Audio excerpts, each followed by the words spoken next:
What if I told you there was one thing you could do to instantly make your D&D, Pathfinder, or other tabletop RPG game 10 times better? Maybe even 100 times better. Here's the thing. Most game masters want to run great games. In fact, probably all of them do. Like, who wants to just go out there and be like, yeah, I just want to run a game that sucks? We all want to run awesome games. However, many times we overcomplicate things.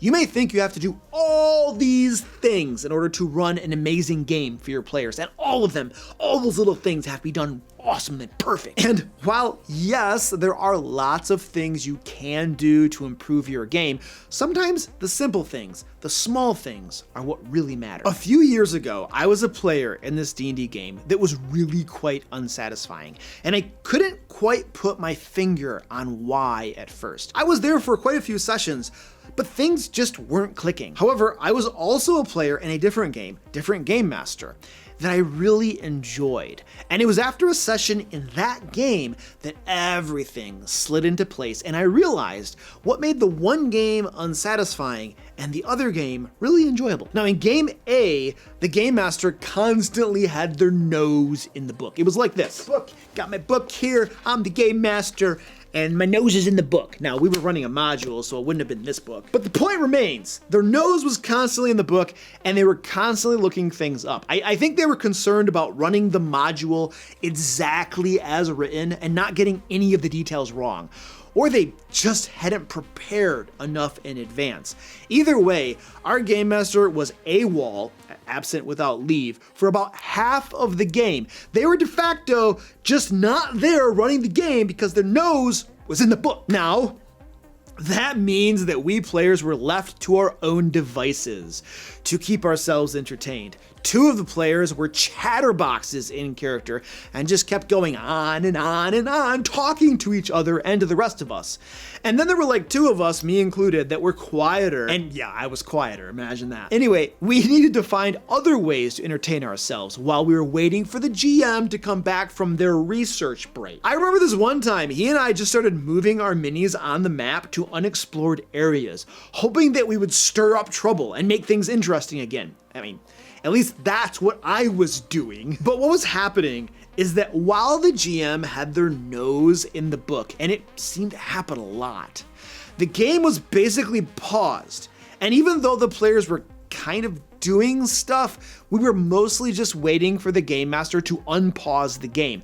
This is kind of like having a 5-minute loading screen in a game, and like all the time. Like it's always the loading screen. Woo! I remember playing, like, I think it was Baldur's Gate 2 back in the day when you actually had the physical discs, and there were these long loading screens. It was kind of crazy.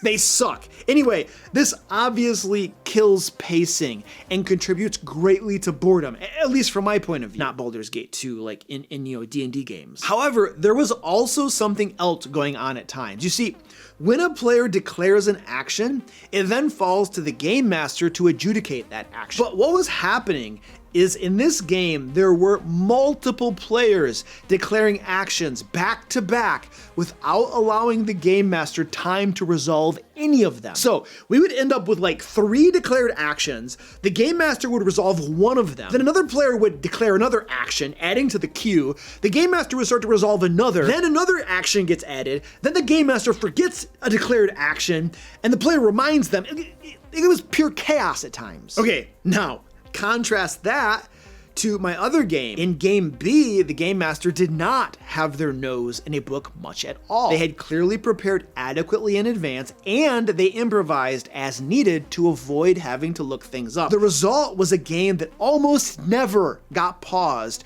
nor had a dreaded loading screen. Furthermore, the game master insisted on adjudicating declared actions as they came up, and when another player tried to sneak another action in, the game master politely interrupted them and asked that they wait for just a moment while they resolved the first action. Then, after the first action was resolved, they pinged the second player for what they wanted to do. This resulted in a much more orderly, smooth game that lacked the chaos of game A. By the way, the fact that the game master was actually running the game and wasn't looking things up resulted in their being able to resolve actions as they came up. I forgot to mention this, but one thing that happened in game A is that when we were on a loading screen, that didn't stop players from stating that they were going to do things. So then, when the game master unpaused the game, they often had a queue of actions waiting to be adjudicated. It was a death spiral. Now, you're probably asking yourself, what was the one thing Game Master B was doing that Game Master A wasn't? And it was this. He was running a smooth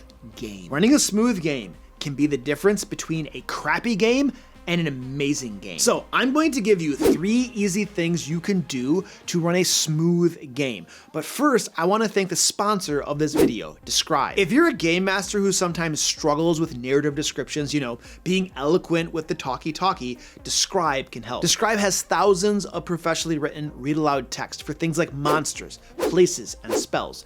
You just search what you're looking for and bam, finely crafted boxed text appears that you can read to your players or paraphrase. And Describe has scenes for both fantasy and sci-fi games. If you'd like to join thousands of other game masters who use Describe to take their talkie-talkie to the next level, you can check it out for free at the link below. And if you decide to go with a paid subscription to unlock even more content, use the discount code Lair to get 10% off. Now, here are 3 things you can do to run a smooth game. Number 1, stop looking things up. This means 3 things. First, do your best to learn the rules of the game so that you don't need to look things up during the game. Second, if you are running a module or even homebrew, adequately prep your adventure so that you don't need to look things up. Third, if a rule question comes up that you don't have the answer to, or you don't remember a detail from the adventure, improvise. The bottom line, limit how much you have to look things up. Number 2, keep things moving. This isn't just about pausing the game or avoiding loading screens. This is about keeping the story and the action moving forward. Here are the top 2 things that kill pacing in my experience. First, endless player discussions about what to do. Second, committee discussions during combat on every player's turn. This is when the entire table discusses what a player should do on their turn for every single player on every single turn. This turns the combat into a tactical slog. Sure, you may 100% optimize every combat, but that usually comes at the cost of fun. And here's how to fix those 2 big things. First, give players about 5 minutes to discuss what they're going to do next or how to do a thing. Like they're going to go off on an adventure or this adventure or that one and they want to discuss which one to go on. Give them 5 minutes. That's it. 5 minutes. And then you request a decision and you be firm about it. Now, if you need more guidance on how to handle indecisive groups, check out my video titled 10 Ways to Handle Indecisive D&D Groups. I give some really good suggestions about how to go about doing that. Next, in combat, give players 1 minute at the start of each round to discuss tactics for that round. But then, during players' individual turns, do not allow tactic discussions from all the other players. I do this by politely interrupting when a player begins to do that. I usually say something like, I'm sorry, but let's just avoid the tactic discussions during the round of combat and instead have them at the start of the round. That's usually enough to keep things moving, and it only takes a couple corrections like that and the players stop doing it. Number 3, control the chaos. I was in a completely chaotic group once, and when I brought it up, one of the players quipped, "All groups are like this, you get used to it." No, they are not. Not all games are like that. Players talking over each other, not respecting each other, not respecting the game master, and allowing them to run the game. No, your group doesn't need to be like that.